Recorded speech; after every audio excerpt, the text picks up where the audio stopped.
Pasukan na naman, bagong damit, suot-suot.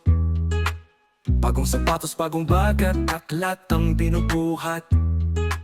Mga kuwaderno, lapis, papel ang dala-dala. Si nanay ang nag-abala para sa aming eskwela.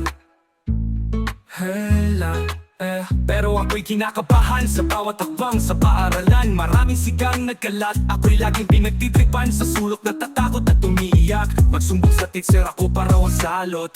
Pasukan na naman, ngunit puno ng kaba. Mga sigang nag-aabang, parang mga multo sa tapat. Di ko alam kung saan tatakbo o tatago. Hanggang kailan kaya ako magdurusa ito.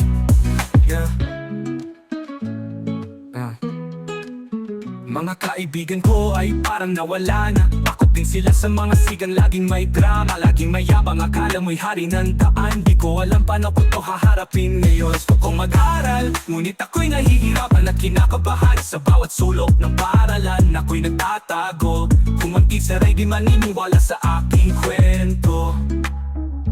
Saan ako pupunta? Sino ang aking kaagapay dito? Pasukan na naman, ngunit puno ng kaba. Mga sigang nag-aabang, parang mga multo sa tapat. Di ko alam kung saan tatakbo o tatago. Hanggang kailan kaya ako magdurusa ito.